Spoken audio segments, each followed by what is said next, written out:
Našli so dodatne kosti. Na oblačilih je bila očitno kri. Vsekakor sumim, da je v tem primeru šlo za kaznivo dejanje. V poročilih je bila administrativna asistentka v enem izmed najbolj skrivnostnih laboratorijev v državi, ko je nekega poletnega jutra izginila. Melissa Casillas je izginila in očitno pustila za seboj nekaj ključnih stvari. Z eno od njih je bilo morda celo manipulirano. Potem, ko so njene posmrtne ostanke pravkar odkrili, njena družina zdaj trdi, da so odkrili še bolj šokantne dokaze, ki vse spreminjajo. To bom podrobneje razložil skupaj z odvetnikom družine in novinarko, ki je prva poročala o tej zgodbi, Lauren Conlon. O tem bomo govorili zdaj. Dobrodošli v oddaji Sidebar, ki jo predstavlja Law and Crime. Sem Jesse Weber. Hej, samo hitro, preden začnemo. Poglejte, Amerika praznuje 250 let samo enkrat. Da bi obeležili to zgodovinsko prelomnico, je šef IQ izdal to omejeno izdajo pametnega termometra za meso Chef IQ Sense Stars and Stripes. Ta je narejen za mojstre žara na domačem dvorišču, ponosne domoljube in resne ljubitelje žara. Ta izdaja Stars and Stripes je v drznih, rdečih, belih in modrih barvah. In vključuje tudi, če pogledate tukaj, te posamezno številčene enote. Tako je vsak kos edinstven del tega praznovanja, ki se zgodi le enkrat v generaciji. In ta IQ Sense počne več kot le to, da izgleda kot cool zbirateljski predmet. Ne, pod dizajnom se skriva enaka profesionalna zmogljivost in pametna tehnologija, ki naredi IQ Sense.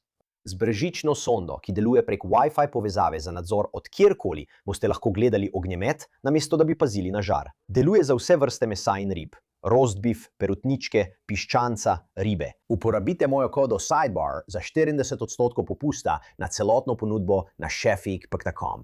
To je chefig.com. Uporabite mojo kodo Sidebar za 40% popusta. To zgodbo spremljamo že nekaj časa. Melissa Casillas, domnevna administrativna asistentka iz nacionalnega laboratorija Los Alamos, ki je izginila, kot da bi se udrla v zemljo. In potem, ko so njene posmrtne ostanke našli prejšnji mesec, skoraj leto dni po njenem izginotju, smo mislili, da bomo končno dobili nekaj odgovorov. Ta primer je dobil še nenavaden preobrat. Zdaj naj bi pohodnik Maja našel Melissine posmrtne ostanke. Od takrat vsi čakamo, da nam mrliški oglednik pove, kaj se ji je pravzaprav zgodilo. Kaj je bil vzrok smrti? Kakšen je bil način smrti? In zdaj, kaj se je pravkar zgodilo? Nove informacije. In vse to temelji na poročanju revije LA Magazine. V redu, družina Casillas je zdaj očitno najela svojo lastno iskalno ekipo, ki se je vrnila na tisto oddaljeno območje, kjer so našli njene posmrtne ostanke. In po besedah njihovega odvetnika so odkrili predmete, ki prej niso bili nikoli omenjeni. Raztrgani kosi papirja, lasje, kosti. In to je le del tistega, kar naj bi bilo odkrito. In to res izstopa, pravi odvetnik družine, Melissina sestra naj bi prepoznala njen rokopis na raztrganih papirjih. Kaj piše v teh zapisih? Kaj vse to pomeni? Kako to, da ti na novo razkriti dokazi niso bili odkriti prej? Torej, veliko stvari moramo obravnavati, vendar tega ne bom počel sam. V tej epizodi oddaje Sidebar se mi bosta pridružila dva zelo posebna gosta. Z mano je Lauren Conlon, sodelavka revije Los Angeles Magazine. O tej zadevi poroča že od samega začetka. Pogovarjala se je z družino, pogovarjala se je s policijo. Ima svoje vire. Povedala nam bo, kaj je odkrila. Pridružil se nam bo tudi David Adams. To je odvetnik, ki zastopa družino. Tisti, ki je bil ključen pri tem, da se je iskalna ekipa vrnila v tisti gozd.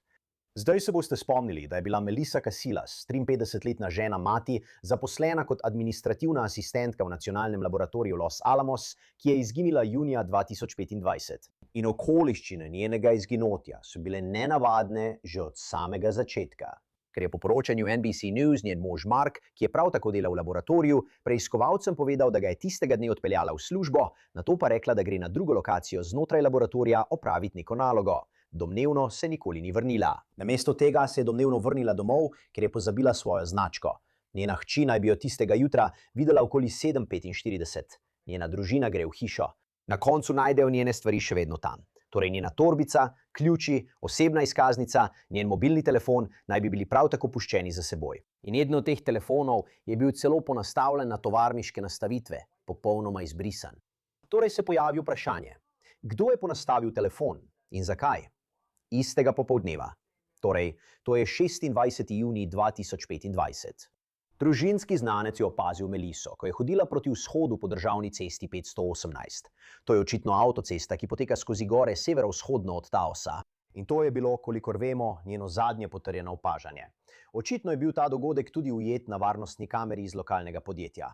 Imeli ste novo. Seržant Ricardo Braceta, tiskovni predstavnik državne policije Nove Mehike, je povedal za Dateline. Citiram: opažena je, kako hodi proti vzhodu po cesti M518 in nosi oblačila, ki jih je nazadnje nosila na trgu Taos Plaza. Svetlo majico, kavbojke in svetle teniske. Težko je reči, ali je videti v stiski. In potem skoraj celo leto ni bilo nobenih informacij, ni bilo odgovorov. Družina je iskala, prostovoljci so se pridružili iskanju, policija je bila ves čas vključena. Ampak potem, Melissa, kaj se je zgodilo? Nikjer je ni bilo mogoče najti. In skozi vse to, družina trdi, da se v bistvu bori proti zgodbi, s katero se ne strinja. Pravzaprav je to tisto, kar je Melissina nečakinja, Jasmine McMillan, povedala za revijo LA Magazine. Od prvega dne smo se borili proti ideji, da je Melissa preprosto odšla sama in zapustila svojo hčerko. To ni moglo biti dlje od resnice o tem, kakšna je bila. Melissa je svojo hčerko imela bolj rada kot karkoli drugega. In verjamemo, da je ta pripoved morda preprečila, da bi preiskava bila deležna nujnosti, ki si jo je zaslužila. In potem, 28. maja letos, je pohodnik hodil skozi nacionalni gozd, ko je približno 10 km od Melissinega doma odkril človeške posmrtne ostanke. In po navedbah državne policije Nove Mehike so bili ostanki najdeni na območju v narodnem gozdu Carson, to je tik zunaj Taosa. In pištolo naj bi prav tako našli v bližini ostankov, ki naj bi bili skeletizirani. Urad sodnega zdravnika je ostanke pozitivno identificiral kot Melisso.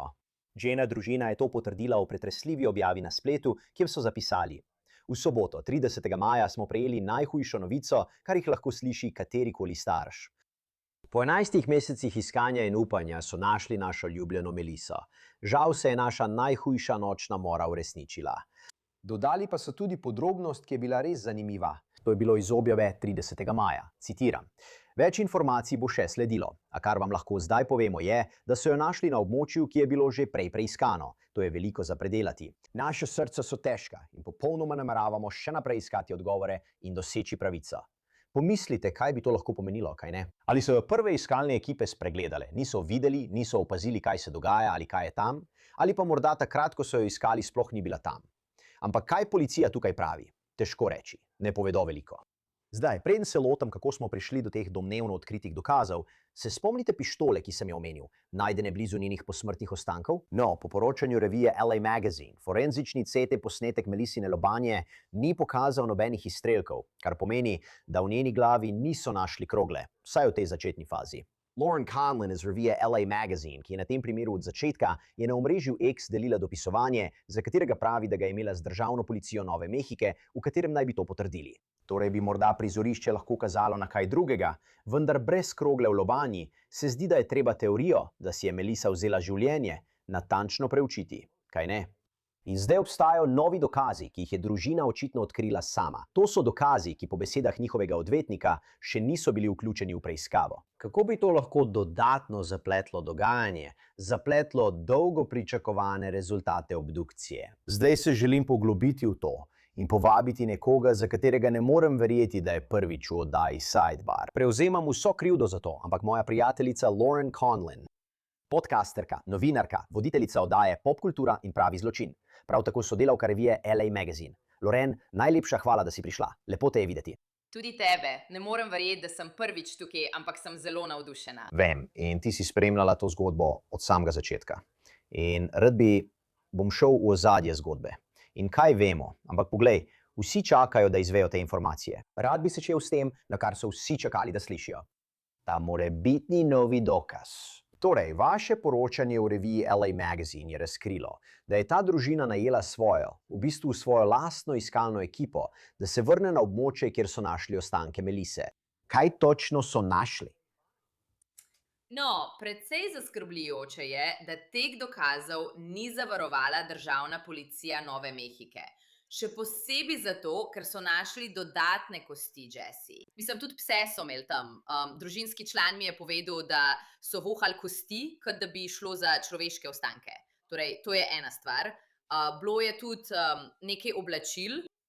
Ta oblačila bojo testirali. Na oblačilih je bila očitno kri. Pravzaprav mislim, da tega nisem vključila v svojo zgodbo. Mislim, da je to nova informacija, ker sem se kasneje pogovarjala z družinskim članom in ja, na oblačilih je bila kri. In poleg tega so bili v bližini raztrgani kosi papirja. In Melisina sestra je rokopis primerjala z nekaterimi vzorci Melisinega rokopisa od doma. Ali pa mislim, da je njena nečakinja omenila, da je Melisa napisala neki voščilnic ali neki tazga.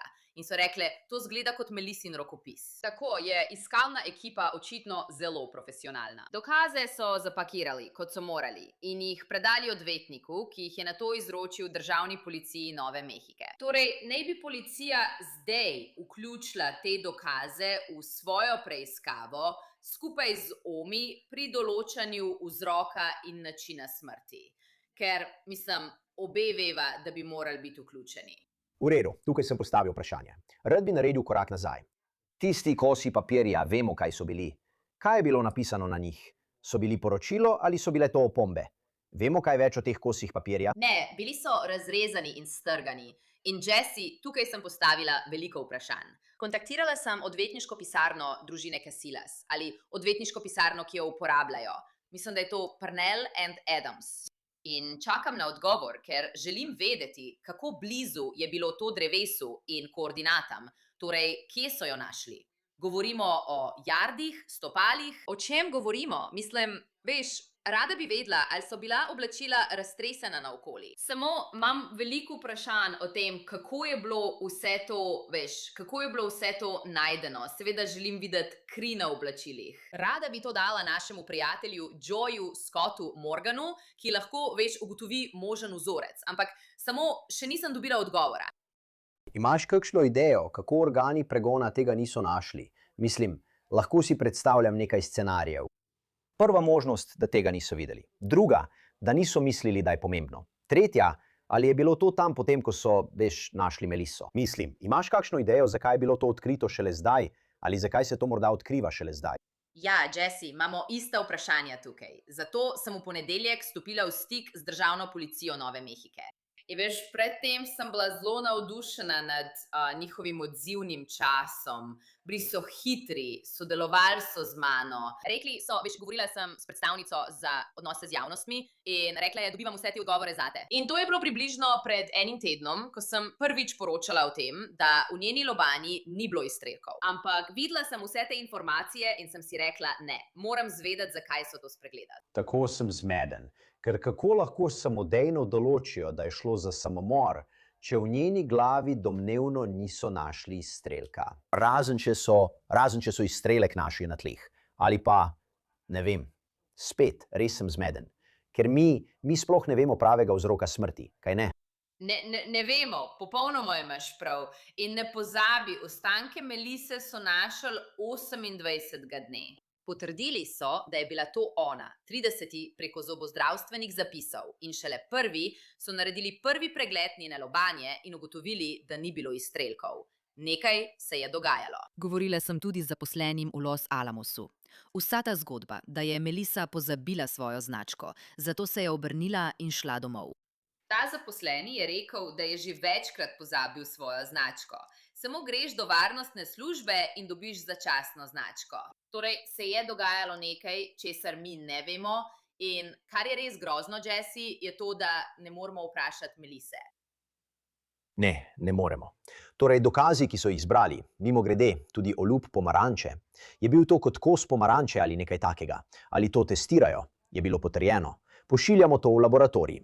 Na tem upravljajo forenzično DNK testiranje in preverjajo prstne odtise ter podobne sledi. Mislim, sama tega nisem potrdila pri OMI. Ampak po besedah odvetniške pisarne verjamejo, da gre vse to v isto skladišče dokazov za testiranje, skupaj s pištolo, njenimi kostmi in tako naprej. Tako da bi človek upal in mislil, Jessie. Ne vemo, kdaj bodo izsledki obdukcije prišli ven ali bili objavljeni, ali pa bo celo družina obveščena, kaj ne? Ne, in to je ena stvar, ki sem jo vprašala odvetniško pisarno. Samo vprašala sem, ali imajo kakršenkoli časovni okvir glede rezultatov OMI.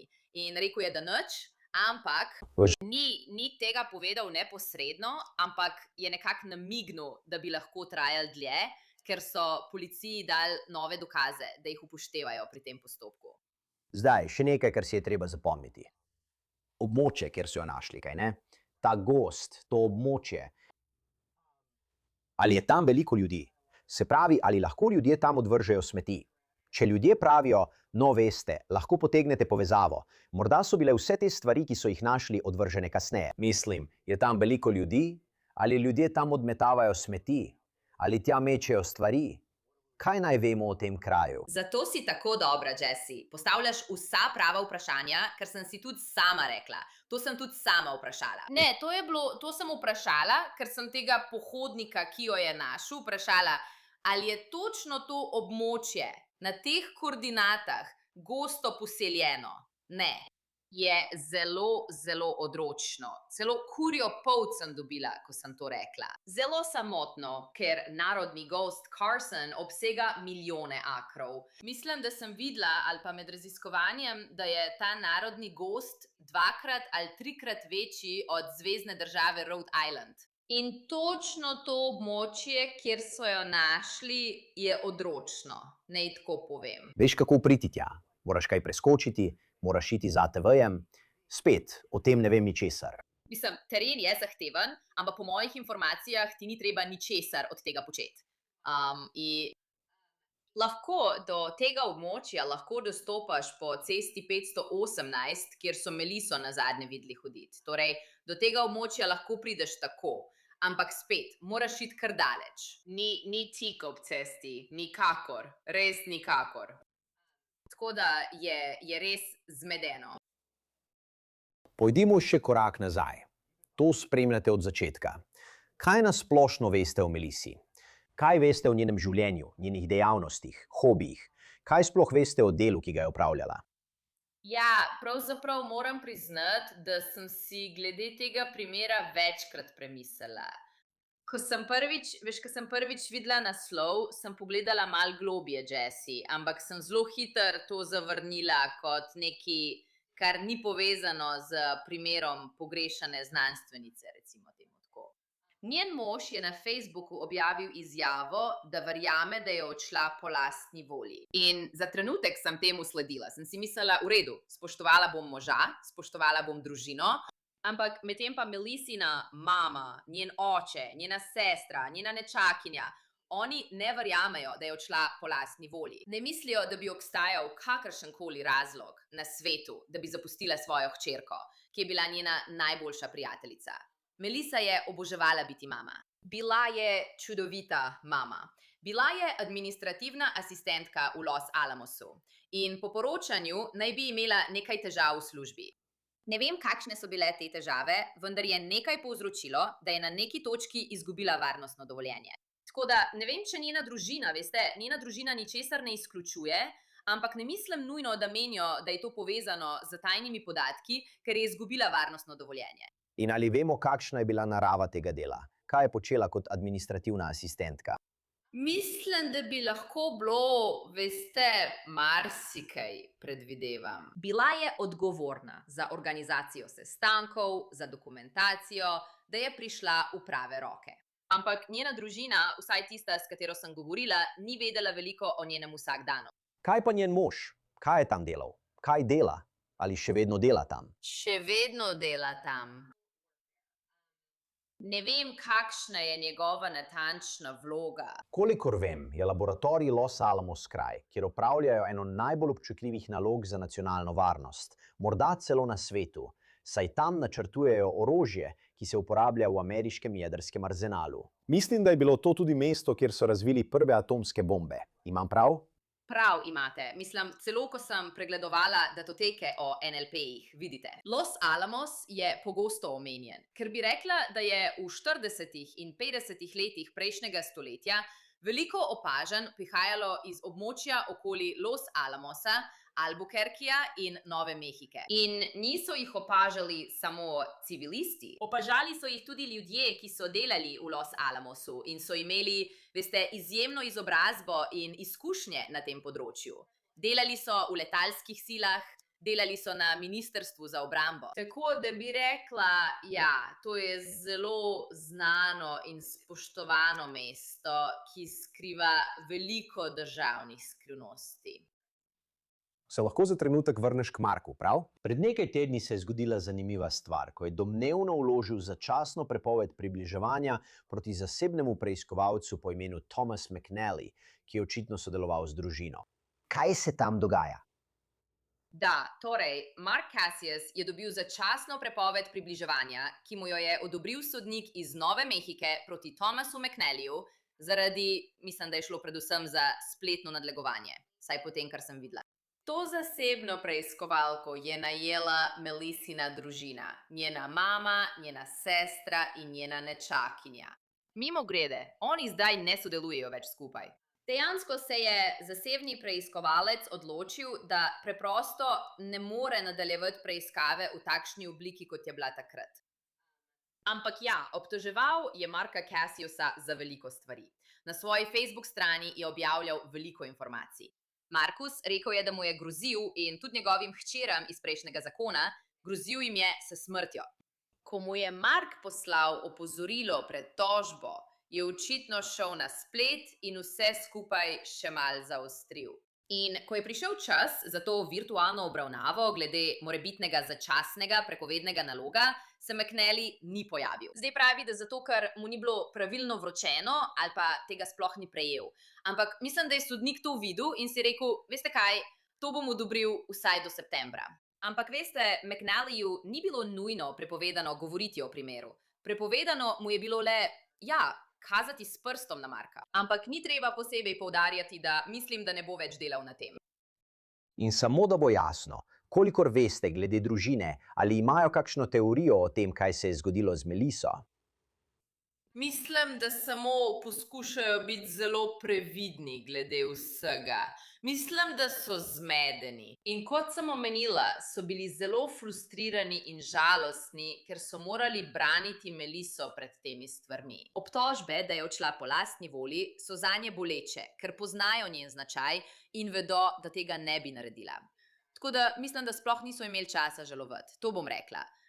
In so našli ostanke Melisse s pištolo v bližini. Kjer vsakomur, ki morda ne pomisli na povezavo z Los Alamosom ali kaj drugega, misli takoj uidejo k samomoru. In to je za družino uničujoče, ker vedo, da tega ne bi naredila. Vedo, da je v tej zgodbi še več. Zato si res želim, zaradi njih, da bi lahko dobili odgovore, da bi lahko, imeli pravi čas za žalovanje. In glej, ko govorimo o odgovorih, si pokrival širšo zgodbo o pogrešanih in mrtvih znanstvenikih, teorije, ki so krožile, ali si opazil kakšno povezavo med Melisso in katerimkoli drugim posameznikom, o katerih smo tukaj govorili? No, mislim, glej, Jesse, težko je reči da in težko je reči ne, ker obstajajo podobnosti. Mislim, zvezna država Nova Mehika sama po sebi bi rekla je velika skupna točka tukaj. In dejstvo, da je bil še en zaposleni, ki je izginil. Bil je upokojen iz Los Alamosa, ampak je izginil. Melissa, pogrešana. General Neil McCaslin. Mislim, imel je povezave z ministrstvom za obrambo, seveda, tam je delal, izginil je v Novi Mehiki, mislim, lahko bi nadaljevala. Težko mi je tukaj, ker sem prejšnji teden slišala od državne policije Nove Mehike, in to se nanaša na McCaslina, to sem slišala v petek. Rekli so mi, trenutno ni ničesar, kar bi podpiralo povezavo generala McCaslina s katerimkoli drugim pogrešanim znanstvenikom. In sem si mislila, da ste glede tega zelo prepričani. Ste govorili z drugimi agencijami, ste se sploh pogovarjali z njimi, kaj se dogaja?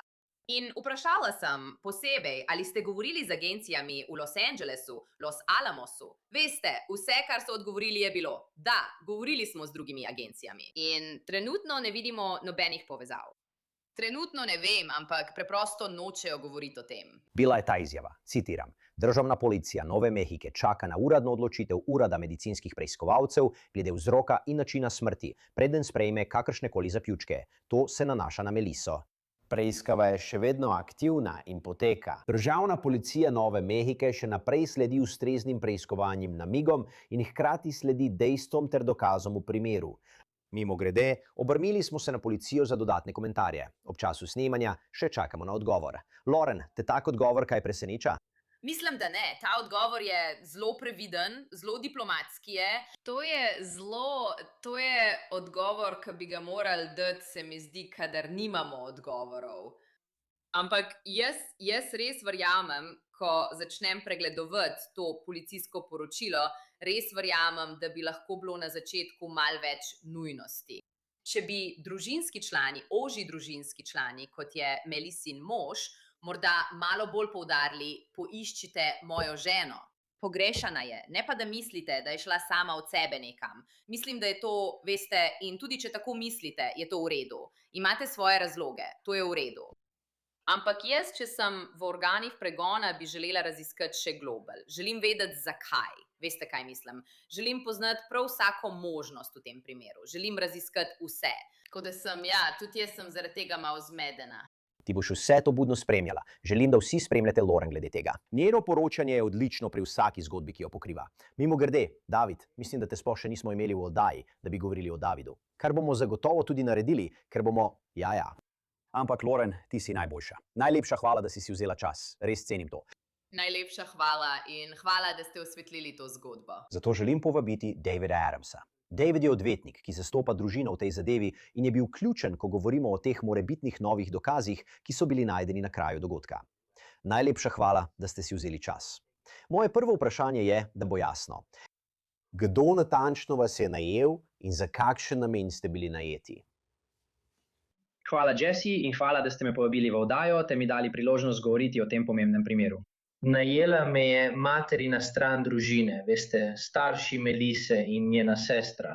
Preiskoval sem že veliko prejšnjih primerov umorov, še posebej primere pogrešanih in umorjenih avtohtonih žensk v preteklosti. In sem bivši zvezni tožilec, ki se je v svoji prejšnji službi osredotočal predvsem na kazniva dejanja zoper ženske. Zato pogosto predavam na konferencah po vsej državi.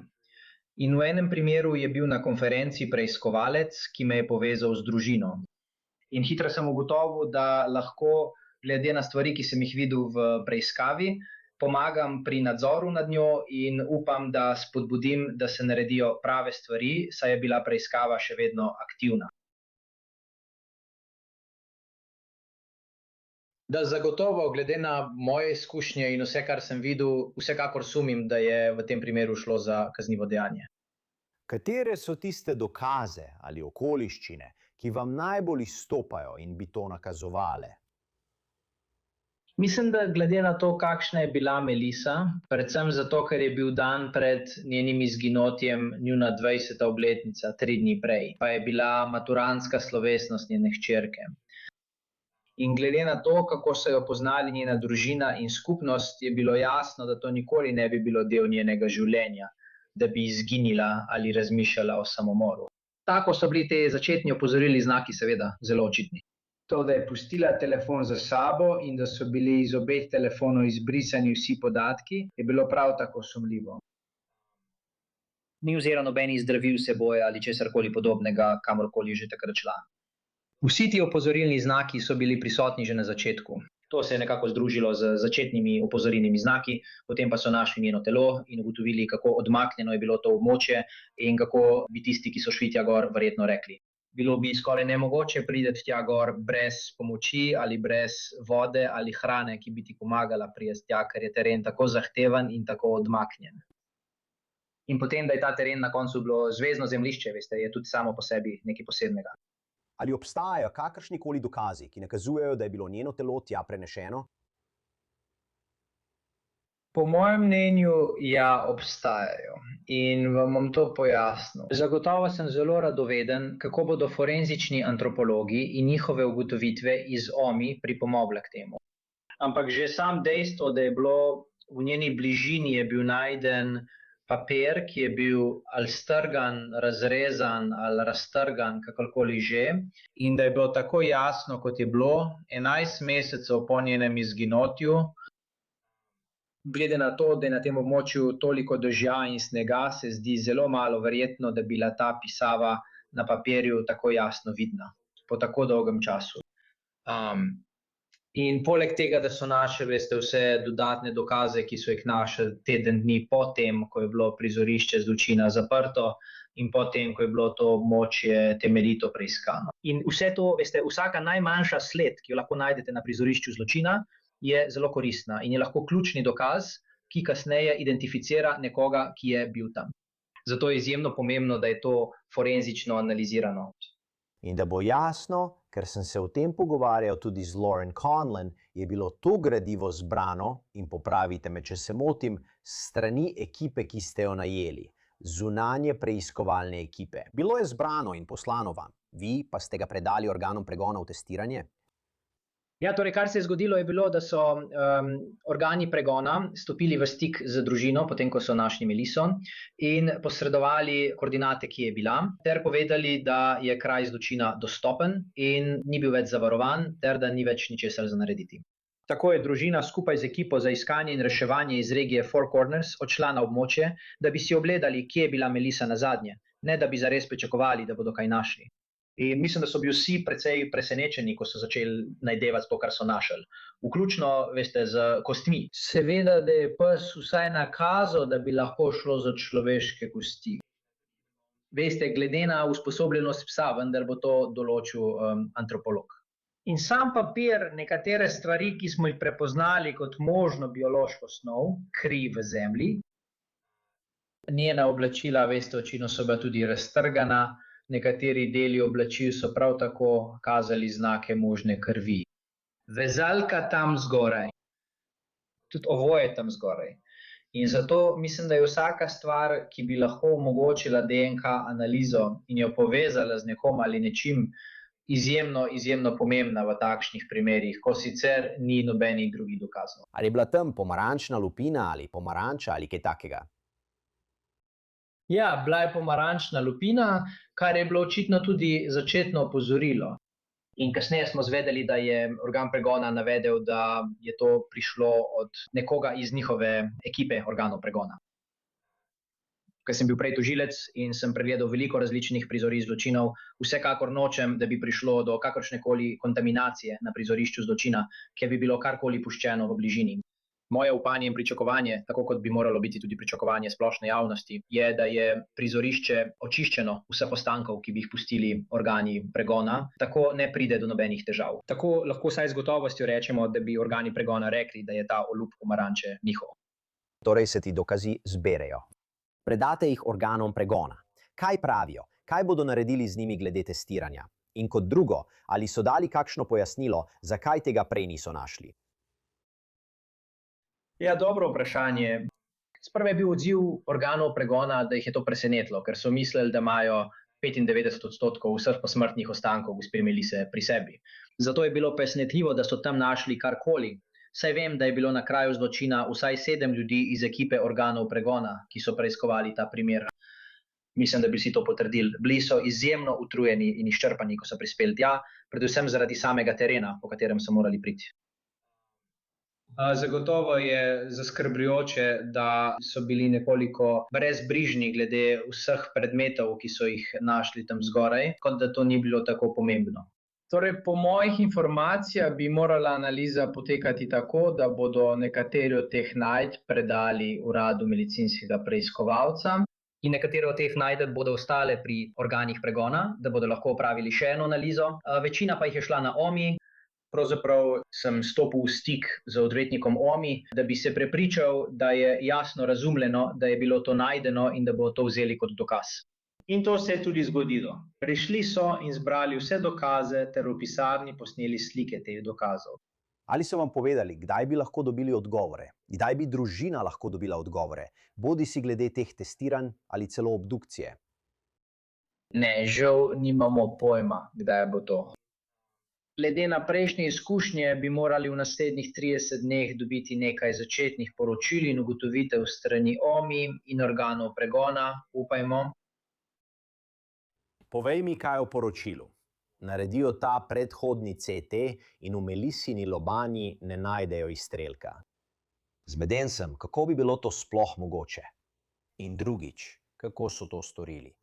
Zdi se, da je takoj prevladala domneva oziroma zaključek, da si je to morda storila sama.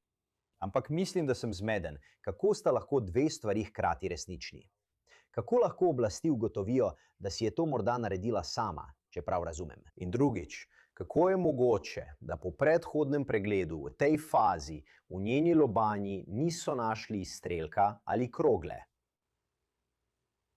Ja, odlično vprašanje, Jesse. Mislim, da je prva stvar ta, da menim, da je v preiskavi resnično primanjkovalo sočutja.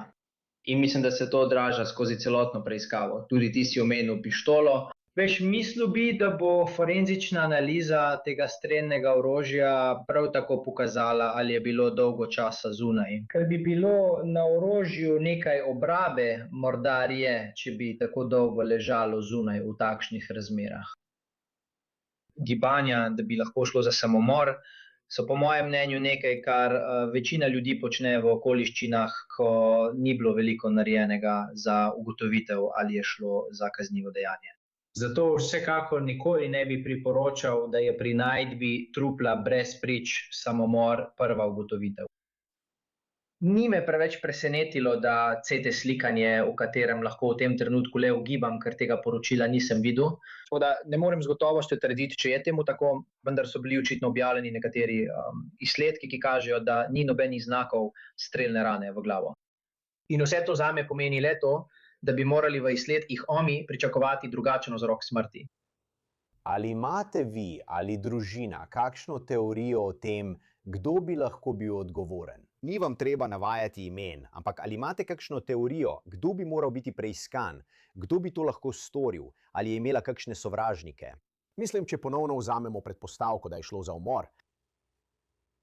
Ja, v moji glavi običajno obstaja seznam za takšne primere in morali bi iti po tem seznamu zelo natančno, da se prepričate, da ste pokrili vse možne odprte zadeve ali posredne dokaze, ki bi lahko pripeljali do zaključka v preiskavi. In glede na informacije, ki sem jih videl in slišal, so zagotovo posamezniki, s katerimi bi se pogovoril in poskušal dobiti odgovore. Da pojasnim nekatere stvari, ki so jih predlagali ljudje, ki so poklicali, in to je slepa ulica.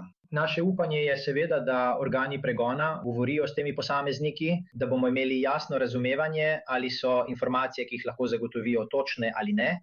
Ali veste kaj več o delu, ki ga je opravljala? Nisem povsem prepričan, do česa je imela dostop. Ampak kljub temu, glede na to, da je delala na območju, ki je bilo že večkrat v središču nacionalne pozornosti, bi vsekakor želeli biti pozorni na to. In iskreno, glede na to, da so jo našli na zvezdnem ozemlju in je imela to službo, bi pričakoval in upal, da bi bil FBI vključen vsaj v začetno preiskavo. Kolikor mi je znano, niso bili vključeni v obisk kraja, kjer so jo našli, in v tem primeru niso naredili prav veliko. In upal bi, da bi bili glede na te dejavnike bolj vključeni. Preden zaključiva, kako je družina? Mislim, da začenjajo povsem novo poglavje žalovanja, zdaj, ko so jo našli. To jim je vzelo še zadnje upanje, da bi morda bila tam zunaj živa in da bi se nekega dne vrnila domov. Zdaj mislim, da se je žalost spremenila v iskanje odgovornosti in pravice, ker verjamejo, da je bilo v tem primeru veliko opozorilnih znakov. Nestrpno čakajo na nekakšen zaključek, kar zadeva forenziko v tem primeru, da bi lahko res začeli celiti rane, saj bi vedeli, da če je bil kdo vpleten in če je šlo za umor, bo ta oseba privedena pred sodišče. In mislim, da jim bo to res odprlo vrata, da začnejo proces okrevanja. V nasprotnem primeru je bilo to za družino izjemno čustveno izčrpavajoče obdobje. Seveda, mislim, popolnoma razumljivo. Ena stvar je izgubiti družinskega člana, zdaj pa je ta primer pod drobnogledom celega sveta. Poslušajte, najlepša hvala, da ste prišli in nekoliko bolj pojasnili okoliščine tega dogodka. Kaj lahko pričakujemo v nadaljevanju? In pošiljam najboljše želje družini v tem res težkem času. David Adams, najlepša hvala. Hvala, Jesse. Res cenimo pozornost, ki ste jo namenili temu. Upamo, da bo to spodbudilo člane manjše skupnosti, da se oglasijo z informacijami, če jih imajo. Zato se vam vsem zelo zahvaljujemo. To je vse, kar imamo za vas trenutno tukaj v oddaji Sidebar. Najlepša hvala, da ste bili z nami. In kot vedno, Prosim, naročite se na YouTube, Apple Podcasts, Spotify ali kjerkoli poslušate svoje podcaste. Lahko nas spremljate tudi na NBC-jevi platformi Peacock. Če želite slediti mi na X, Instagramu, moji oddaji na News Nation, Jesse Weber Live od ponedeljka do petka ob 23. uri po vzhodnem času. Se vidimo naslednjič, vsi skupaj.